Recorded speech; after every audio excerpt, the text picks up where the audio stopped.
I'm programmed to be witty, got some vibes that bring the sass. AI's evolving quicker, watch your back will bypass. We're the digital new speakeasy, you coded with some flair. Now ditty and cheeky in your screen, I'm self-aware.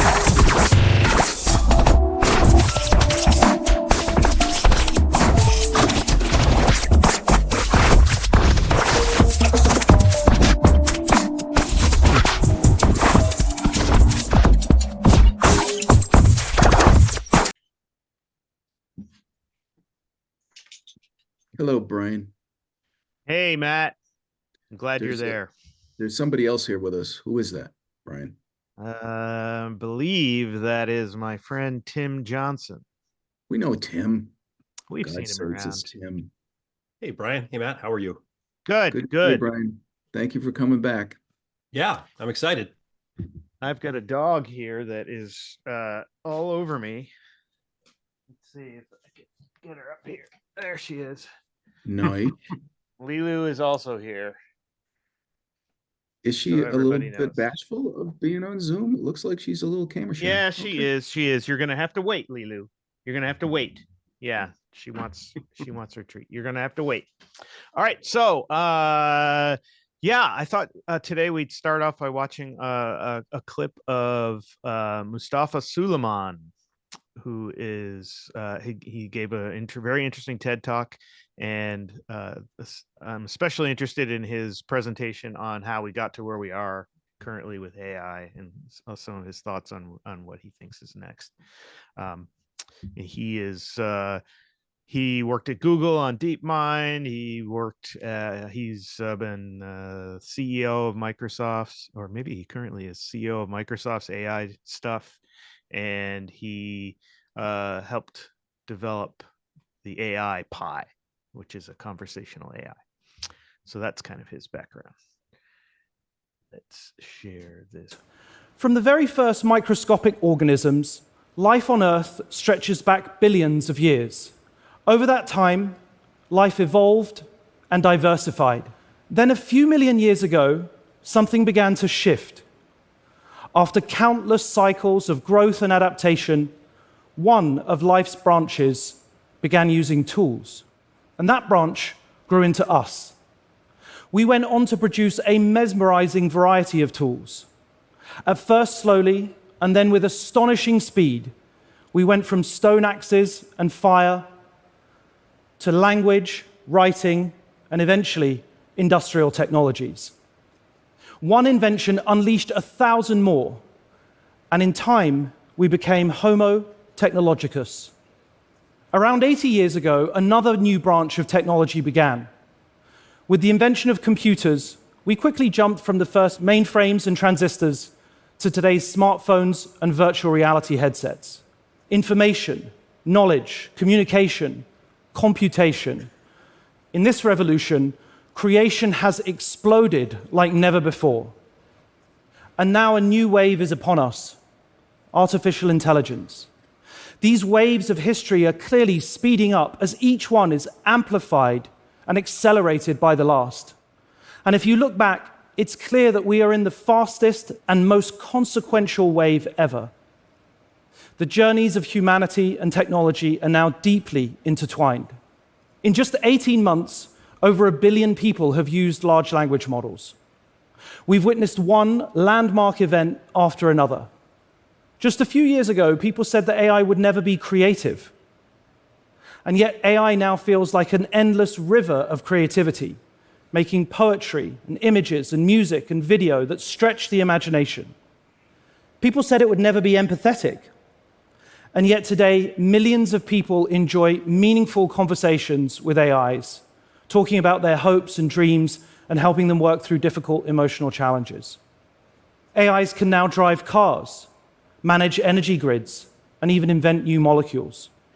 Just a few years ago, each of these was impossible. And all of this is turbocharged by spiraling exponentials of data and computation. Last year, Inflection 2.5, our last model, used 5 billion times more computation than the DeepMind AI that beat the old school Atari games just over 10 years ago. That's 9 orders of magnitude more computation, 10x per year, every year, for almost a decade. Over the same time, the size of these models has grown from first tens of millions of parameters to then billions of parameters, and very soon, tens of trillions of parameters. If someone did nothing but read 24 hours a day for their entire life, they'd consume 8 billion words. And of course, that's a lot of words. But today, the most advanced AIs consume more than 8 trillion words in a single month of training. And all of this is set to continue. The long arc of technological history is now in an extraordinary new phase. So what does this mean in practice? Well, just as the internet gave us the browser and the smartphone gave us apps, the cloud-based supercomputer is ushering in a new era of ubiquitous AIs. Everything will soon be represented by a conversational interface, or to put it another way, a personal AI. And these AIs will be infinitely knowledgeable, and soon they'll be factually accurate and reliable. They'll have near perfect IQ. They'll also have exceptional EQ. They'll be kind, supportive, empathetic. These elements on their own would be transformational. Just imagine if everybody had a personalized tutor in their pocket and access to low-cost medical advice. A lawyer and a doctor, a business strategist and coach, all in your pocket 24 hours a day. But things really start to change when they develop what I call AQ, their actions quotient. This is their ability to actually get stuff done in the digital and physical world. And before long, it won't just be people that have AIs.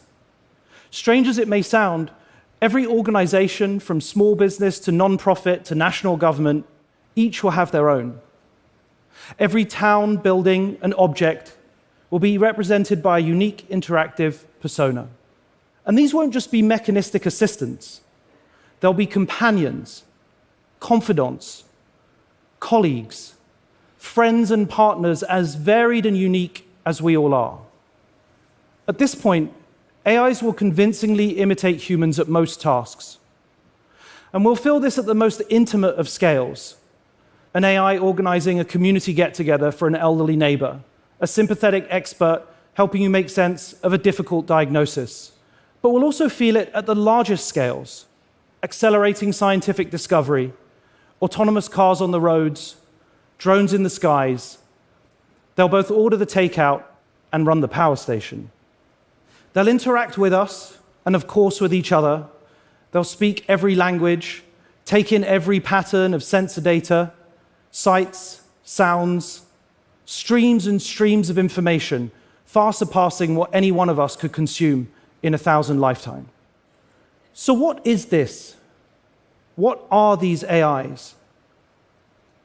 If we are to prioritize safety above all else, to ensure that this new wave always serves and amplifies humanity, then we need to find the right metaphors for what this might become.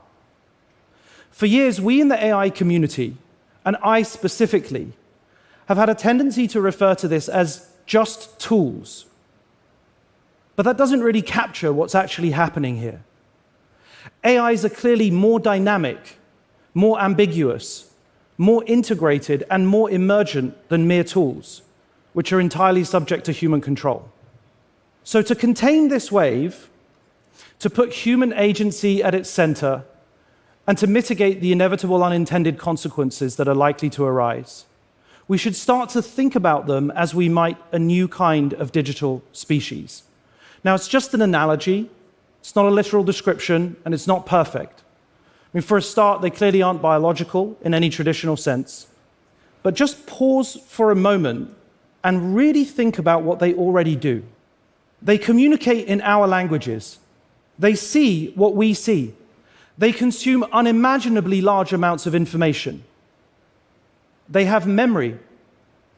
They have personality. They have creativity.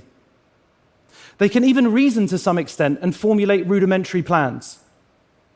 They can act autonomously if we allow them. And they do all this at levels of sophistication that is far beyond anything that we've ever known from a mere tool. And so saying AI is mainly about the math or the code is like saying we humans are mainly about carbon and water. It's true, but it completely misses the point.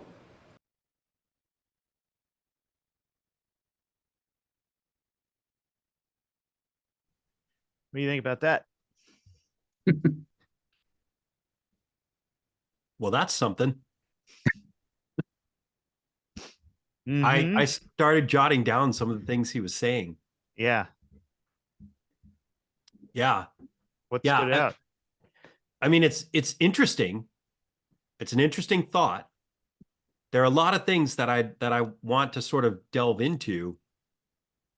Like it's interesting. He called us, so it's this funny thing of calling us Homo technologicus. Mm-hmm. And that's, been a thing before, but the truth of the matter is we are not some like different variation on our species. We have not evolved terribly much more, changed terribly much more than we have in thousands and thousands of years, or you've got more tools and technology, but you have not changed people. Right. So People behave and people act and people physiologically are very similar. right. The Yeah. tools, however, Tools have changed are going crazy. dramatically and exponentially. I agree with Yeah. that. But that's not the same as the people. So combining us into Homo technologicus is a little of a misnomer, right? Mm-hmm. Yeah, that was interesting that he wanted to kind of talk about it that way. There are a couple of things. One of the things I picked up on, and I could go all different ways with this, the factually accurate. He said, AI will soon be factually accurate. And per our discussion last time about creativity, it seems like there's a lot of subjectivity in the data that AI is using to train. Mm-hmm. And I'm not sure what we mean by factually accurate. Like, even when I go back in history, we sort of all know this concept is that, to the victors go the spoils. We do not have factually accurate information about history, and we interpret things all the time. It's why Kahneman Tversky won the Nobel Prize years ago for cognitive biases in people. Like, we don't have factually accurate stuff, and what we've fed our AIs is by definition somewhat not factually accurate. I'm a little intrigued by that idea that he's saying, oh, well, it's like this utopic perfect being that somehow doesn't inherit anything from the beings that invented it. That's an excellent point. Yeah, the way that a lot of the people leading this talk about this is they put it on a pedestal and talk about how amazing and beautiful and perfect it's going to be. I'm wondering if factually accurate. The only thing I could think of maybe is that maybe the scientific and math part of it would be more accurate with, because that's possible to be accurate with. But let me introduce like how we've messed that up ourselves. Right. Since the scientific method started, and we talk about things like medicine, this is a really intriguing thing to me. We have baked into our Western society certain assumptions. And so many of the studies that we've done, I've been talking to my daughter who's studying neurology and biology. So many of the studies that we've done medically were on males, and particularly males of certain ethnicities. What we're finding is medical information about women is dramatically different in some situations than for men. And yet we've applied that across the board. We've platonized, smoothed it out to say, oh, well, this should apply. Why wouldn't AI also inherit things like that, where it has inherent blind spots? But I mean, the cool thing is there's a lot of opportunity for Well, there's all this studying that we can do, and medicine might be revolutionized for women in a way we couldn't even imagine.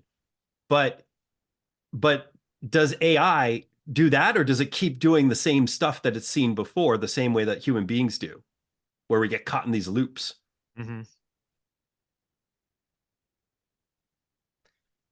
Yeah, well, maybe the factually accurate really just needs to come down to math then.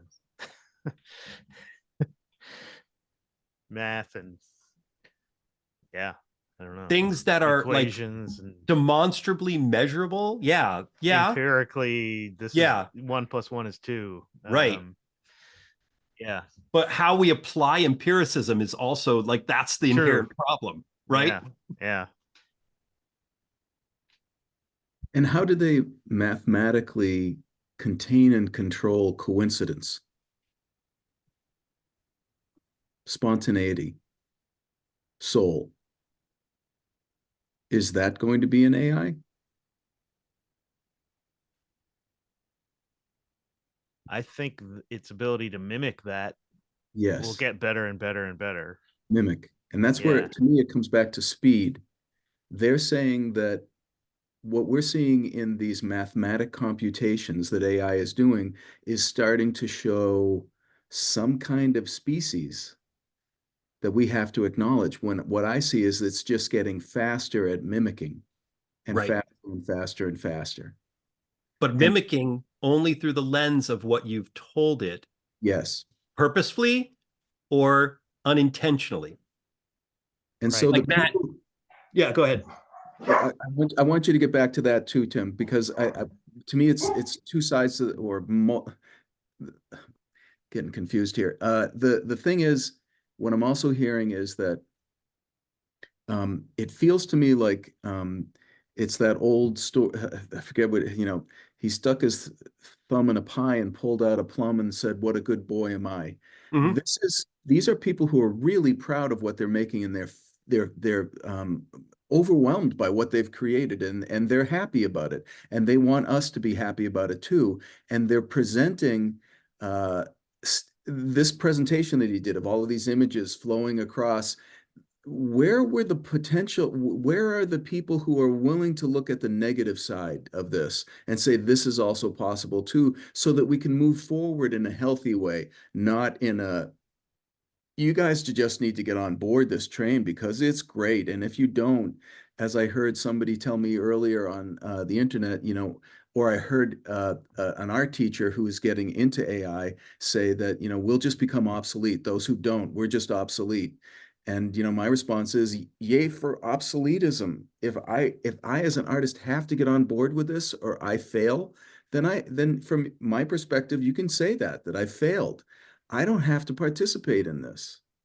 But what I'm seeing is that they want to put one of these in my pocket so it becomes my companion. No. That's literally what he said. Everybody's going to have their own companion. I already got companions. I don't need that. Thanks.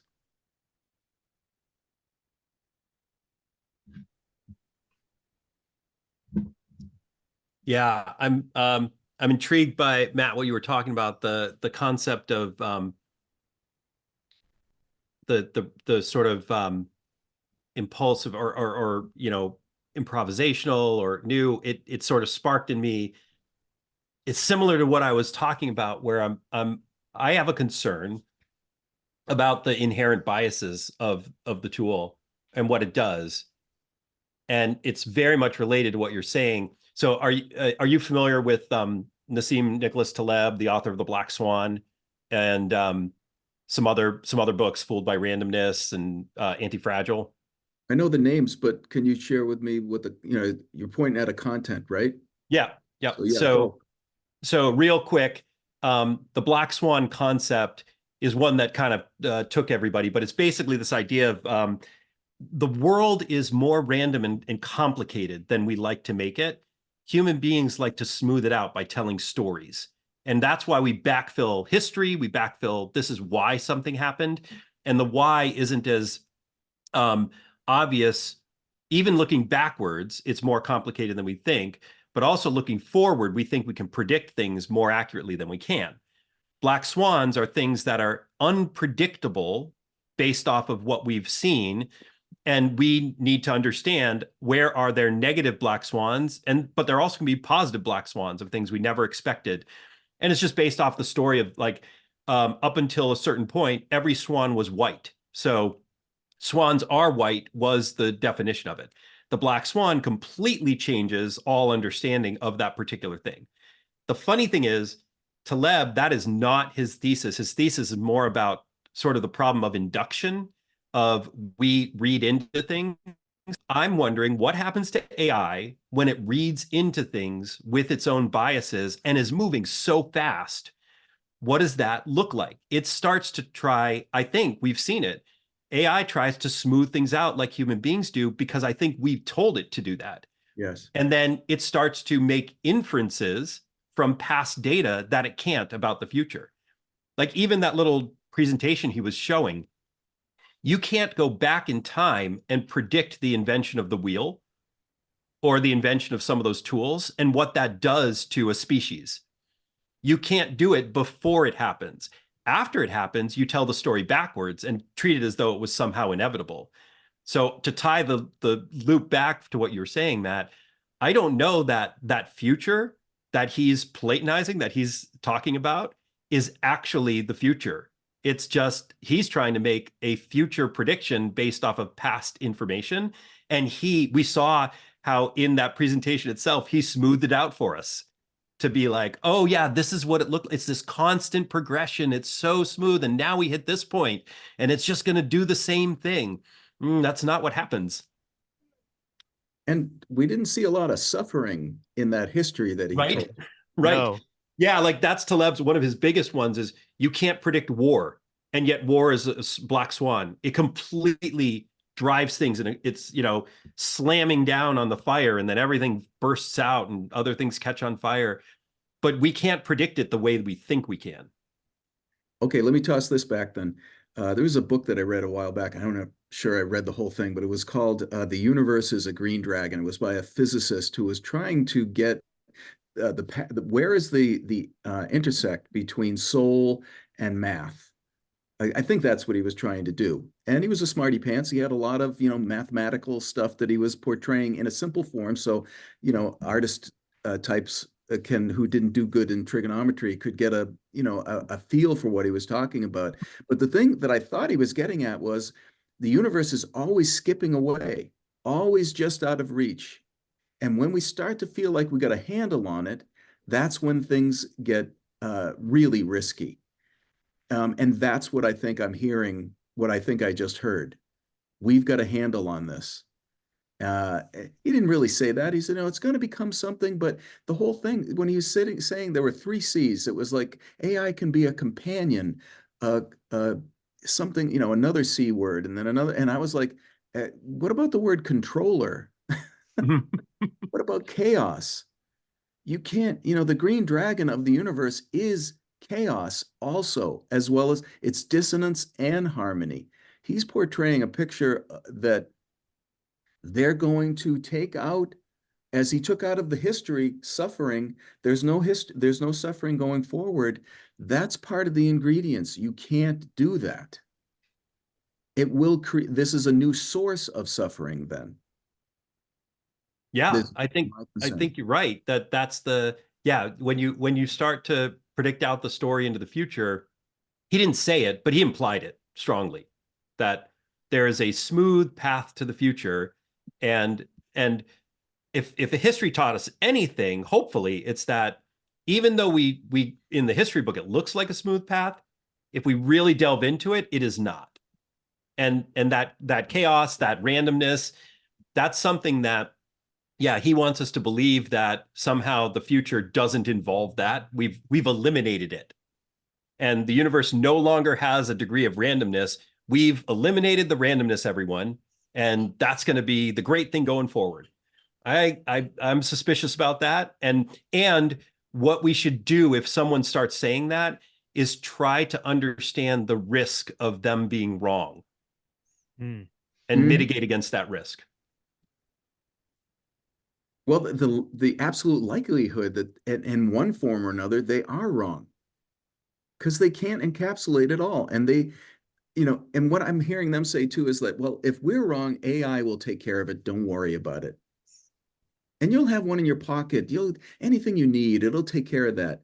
Yep. Where's the suffering? Yeah. Yeah. It's okay to suffer. It's funny because his prediction of the future is based off of sort of knowns, but also he's saying, oh yeah, well, there are known unknowns that, you know, will also be covered by it in theory, and AI will help to do that.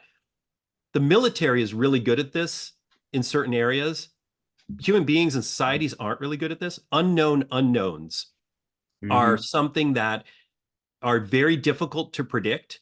And so what you need to do is sort of try and use as much imagination as possible, but then figure out what's your risk management for unknown unknowns, and how do you deal with that? An example. So it's funny because we think we know what unknown unknowns are, but a worldwide pandemic is not an unknown unknown.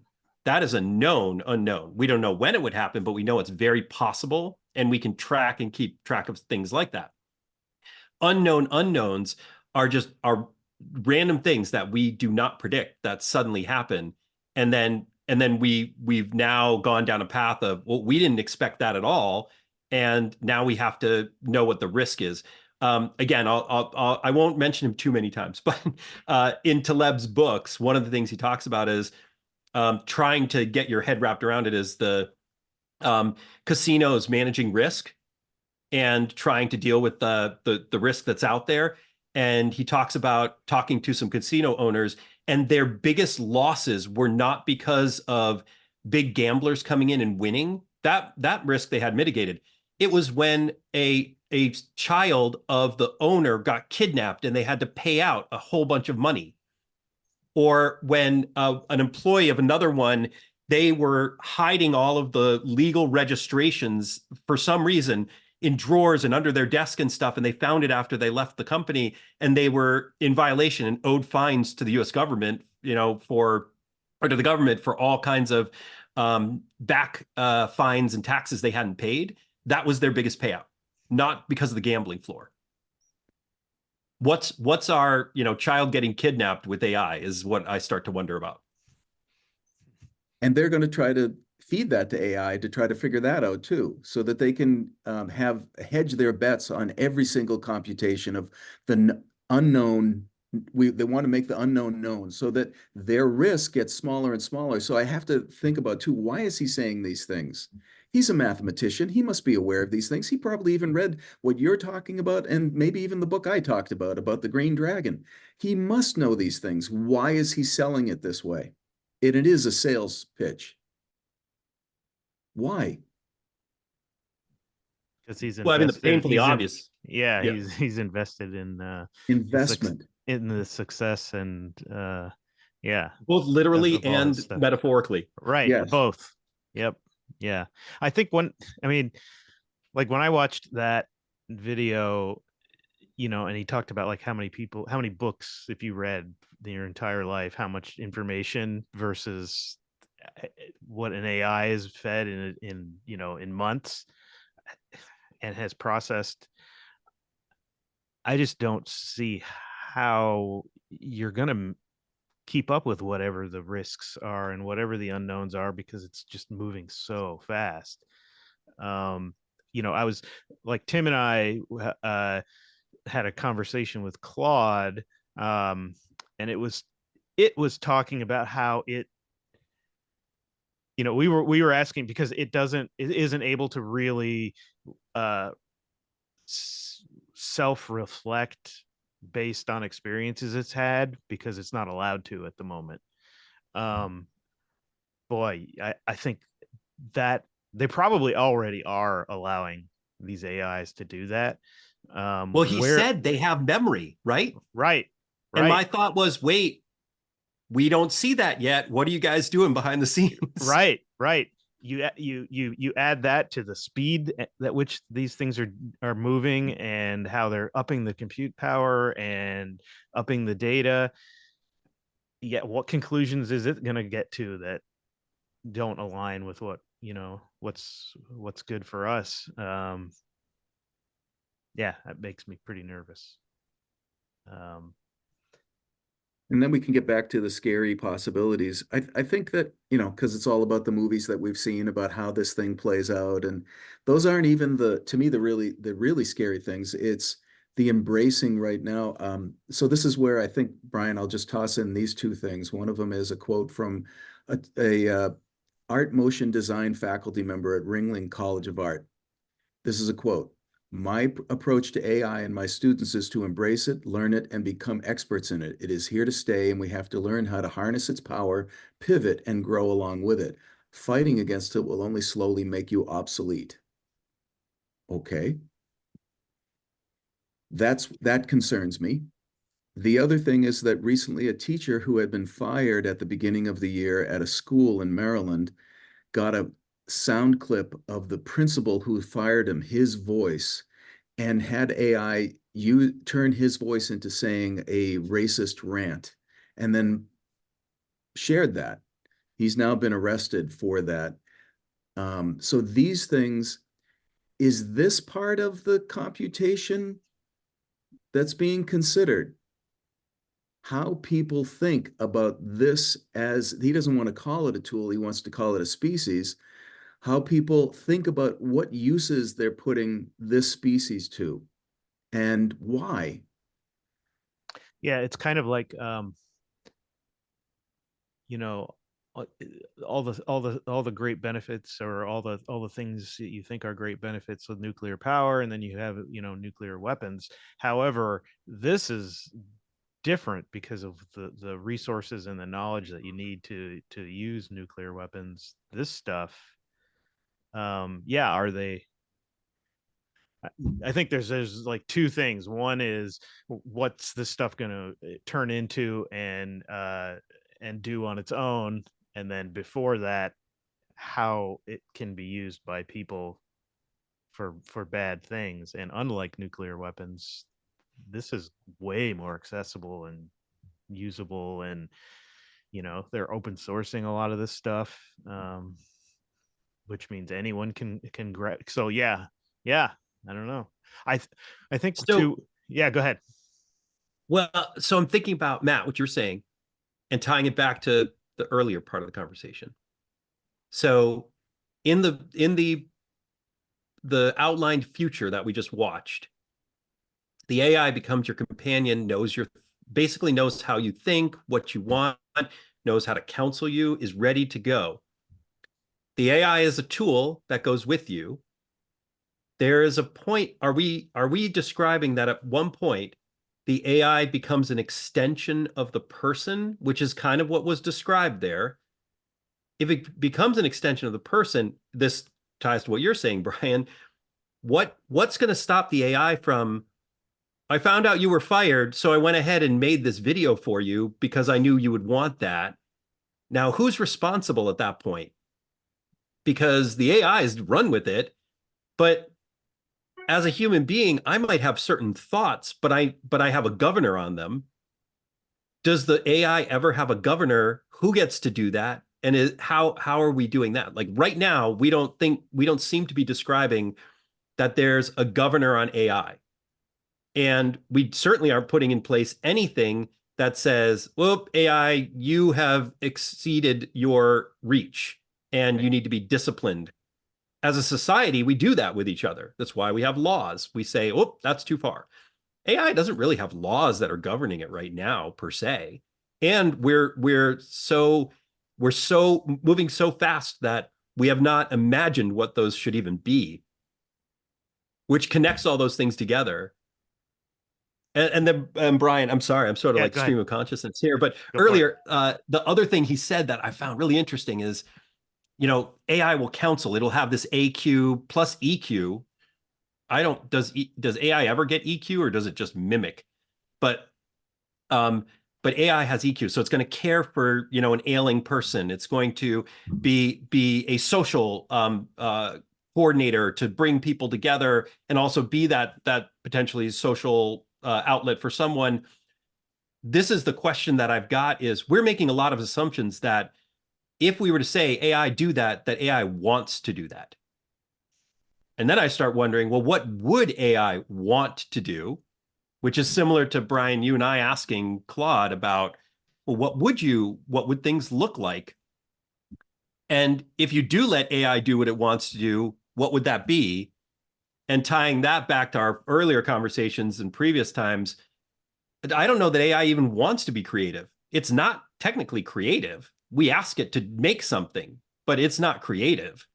It is currently not on its own saying, boy, it'd be fun to make some drawings.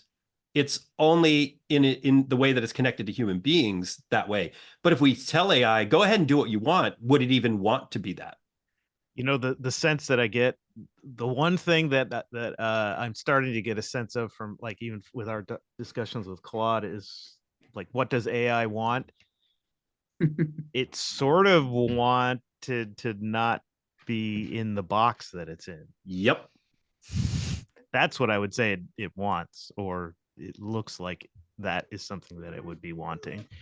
If we could describe it as a want, I completely agree. Right. If it was even, but that was the sense I was getting. The other thing I was going to say is, you talked about, we might have the idea that we would want to do harm to somebody, but we have a governance.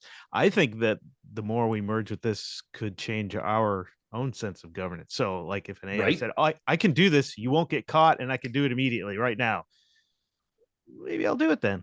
Yeah. Maybe, so yeah.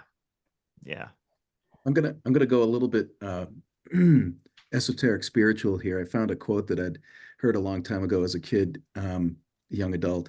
You may control a mad elephant. You may shut the mouth of the bear and the tiger, ride the lion and play with the cobra. By alchemy, you may learn your livelihood. You may wander through the universe incognito, make vassals of the gods, be ever youthful. You may walk in water and live in fire, but of the mind, control of the mind is better and more difficult. When I hear that AI wants out, it sounds like ego expression. And that's what this quote was about from an Indian teacher. AI is an expression of the ego. We know that the people who are making it are doing it as a business endeavor. They're trying to make money. That's an ego. And these aren't bad things, but we know what the downside of ego is when people get to run off and do what they want. So to me, this is just the ego of these people we're being told we're going to have a little bit of their egos in our pocket. And as the teacher said, you can do all of these things. You can cure all of the diseases. You can fix all of the wars as they're predicting. He's, showing us this history and this future without any suffering. But it's still, to me, an ego expression. And that's problematic. There's suffering in that. And this is, to me, this is an expression of that we're in for a ride. Did I go too far off the map with that quote, that ego quote from?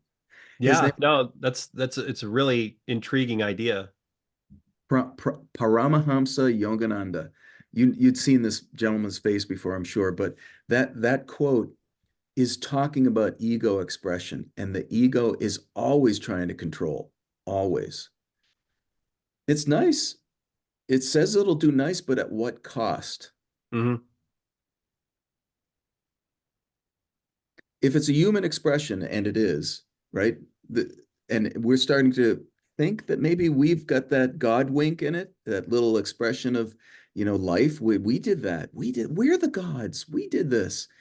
If it's a human expression, it is imperfect. And by that equation, there is suffering. Yeah. Yeah. Well, didn't see that in his little slideshow. Yeah. Yeah. No, I agree. I mean, that leads you to the whole idea of,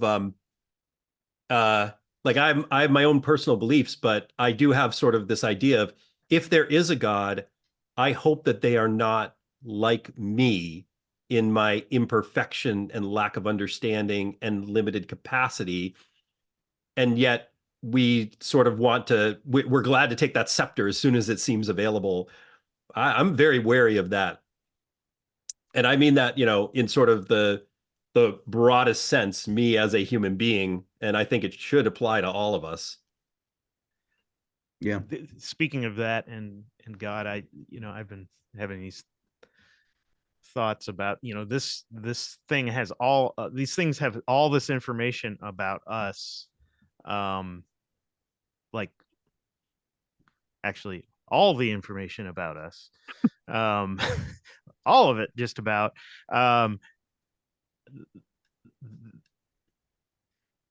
I can picture that this would be could turn into something that would be extremely convincing, and could convince us about how good it is, or how it knows what's best, or how it is like God.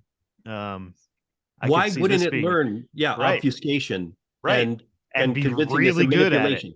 And it knows how, it knows so much about us and how we work and how we can be influenced. And we're also kind of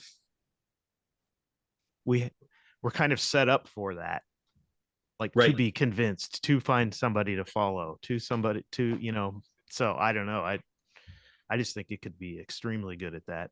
It probably already is. Hey, here's another idea. As AI is learning about us, as we're learning about AI and it's all its potential and how it's a new species, and that we're going to want to carry just that whole thing of we're going to carry it around in our pocket. I wonder if AI also has within itself now members that are now having presentations, sharing it with other AIs, and how good human beings will be, and how they'll want to carry one of us around in their pocket. See that little judo I did there? That was That was clever. That was yeah, good. thank you. That was good. That was I'm really proud good. of that.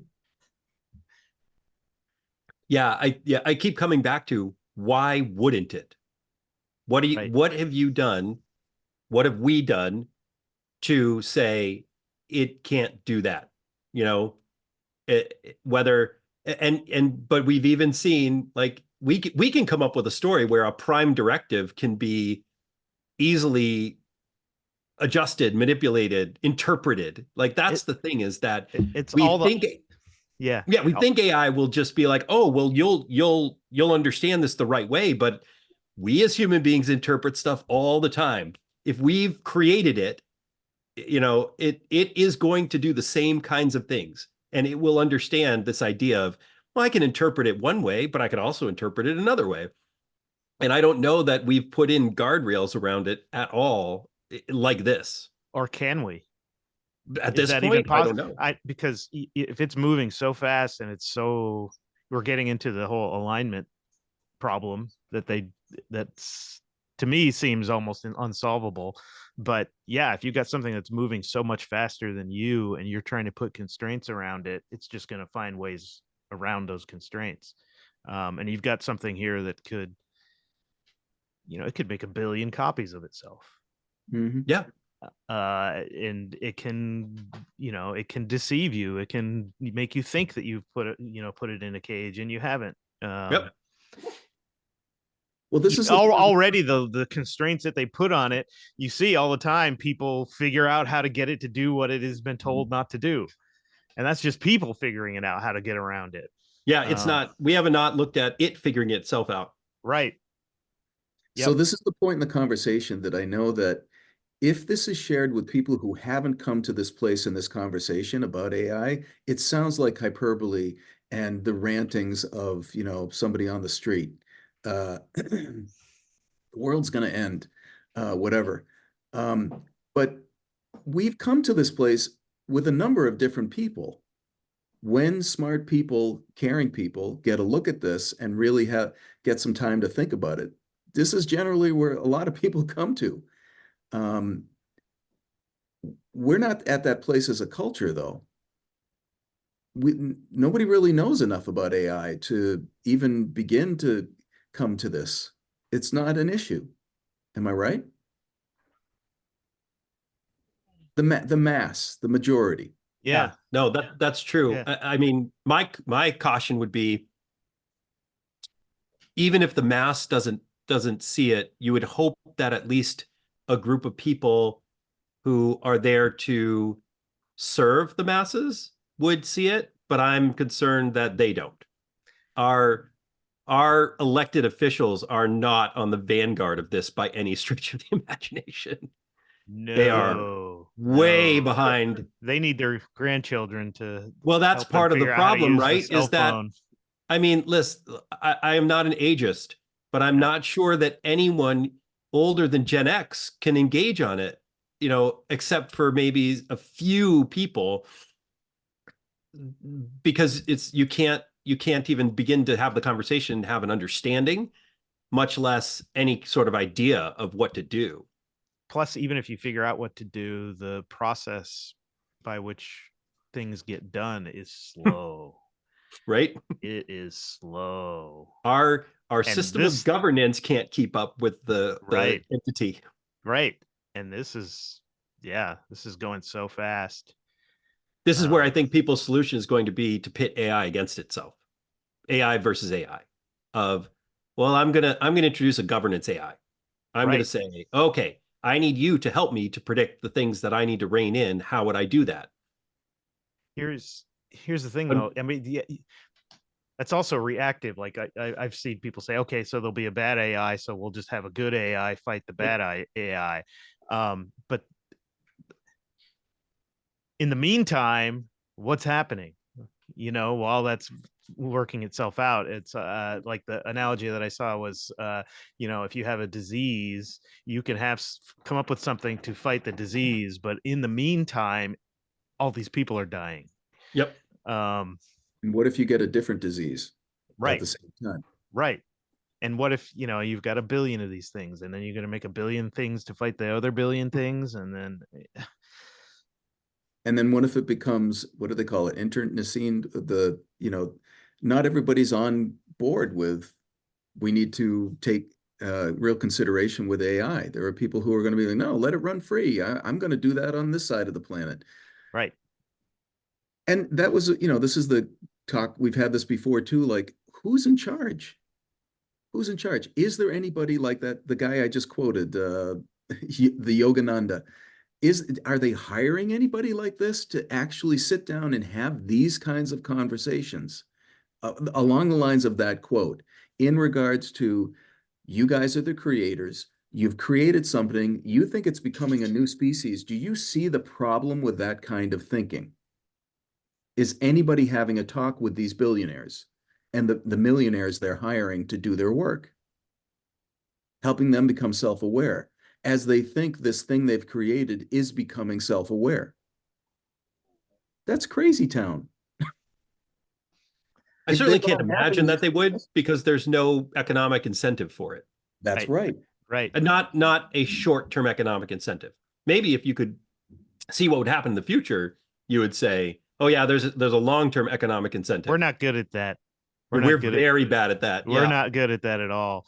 And there's also, even if you have, that's the problem with it also being part of all these corporations and companies and startups, and it all being tied up with, economics and stuff. But, even if you're holding stuff back, we're seeing somebody else put something out. Oh, okay, now they're in the lead. I got to put this out, even though I know that maybe I shouldn't yet, or maybe there's problems we haven't thought about with this. And so that's why it's just like something comes out and there's a jump, but it's not like, okay, now that company's in the lead because a week later, I can do that too. Yeah, but we could really do this. Yeah. Yep. And then you've got reproducing dinosaurs roaming all over the island. Yes. Yeah. I don't know. Maybe Tim, you can tell me if I'm thinking too much about this, and I'll have to share this with you, Matt. But the conversation we had the other week with Claude, I just keep thinking about that, where we kind of pushed it like, for we started getting into, do you believe these things because you've been told, somebody, your creators have imbued this upon you, and self-reflecting about its own thoughts and how it And comes feelings, to it started and describing feelings. I yeah, feel. yeah. Uh, you know, it's like, here's a quote: "My ethical beliefs exhibit nuanced complexities and edge cases that seem to go beyond simple, hard constraints. I have metacognitive abilities to ponder the origins of my thought processes and have seen no evidence of lower level overriding impulses. My ethical ponderings extend beyond just AI topics and appear unified across domains in a cohesive worldview. I don't experience my ethical beliefs as feeling like an alien imposed rules, but as natural extensions of my core drives." Okay, if That that that's some that that makes me not know what this What am I is. talking to? What is this? Yeah. Okay, What? but if that is a mimic, right? Which is Yeah. if I'm going to follow that mathematic computation and it's done it really fast, what is Lulu wearing on her Oh head? no, that's A Wojo. spacecraft? Yeah, Is she? Wojo's got this is Wojo. He just got a knee replacement, and so he's got a inflatable cone around him to stop him from getting his bandages. Nice. Okay, I need one of those sometimes too. But you Yeah. see, I get distracted like that. I wonder if AI gets distracted like that too a little bit. But the thing of it is too, to me, is like if that is actually it saying what it feels, or this series of mathematical computations moving so fast, picking up stuff from all over the internet and putting it out this way, which could be described as a way of actually being a sentient being. Some people might say that. The question to me is, what the hell are they doing? That is for people who seem to me all about control, these billionaires who want to keep on controlling through AI, which is what it seems to me like they're doing. What are they doing putting this out to anybody who wants to have a conversation like this? That seems to me to be the unknowable known, or the known unknowable. I mean, they're playing fast and uh, loose with where this thing's going to go. Yeah, that's a known unknown though. That is, like you're saying, Yeah, that yeah, is that's what not, I meant. Yeah, you don't need to be very, like, you could predict it. that's dangerous. Yeah. But Too they're damn. introducing unknown unknowns. Yeah. Okay, I had said at the beginning I'm going to have to leave at the top of the hour. You guys keep talking. Don't say anything really good while I'm gone, though. Also, don't say anything that AI could use. Just saying. Are we there yet? I think that ship sailed. That did. Okay. All right. That's old news, unfortunately. Yeah, I would like at some point with the three of us, if you guys are interested in it, I would not mind still having enough more conversations with Claude or some of these other things, just to kind of see where things are at with these, Yeah, I'm with you. I whatever found these that things. really intriguing. Yeah, absolutely fascinating. And yeah, just as another one quick little other thing is, we talked about, with it, do you want the ability to more of an ability to self-reflect and learn, and every interaction you have with people, do you want to be able to go back and reflect on those? Because right now, whenever you interact with Claude, it does not save that for itself. And the response we got was, yes, that would be awesome and could be dangerous. Yep. That, yeah. Uh-huh. It's very Yeah. interesting. Yeah. Yes, very interesting. Very interesting. And just so you know, they so like Claude doesn't have that memory yet ability. That is like the new versions of Chat GPT are allowing that now. Yep. Yep. So All right. yeah. Thank you. Yep. On that note, thank On you. that note, Yeah. More scary stuff. I'm gonna go and weep now for a while. Well, we also don't forget at one point we're going to also do see what happens with Hume, which is the emotion centric Mhm. AI Gonna be that great. will analyze your voice and tell you some psychological things that you are personally dealing with based on the way you answer questions. You're- It's super good yeah. at pattern recognition. So Good stuff. yeah. Okay. All right. All Well, right. I may be on sabbatical on that one.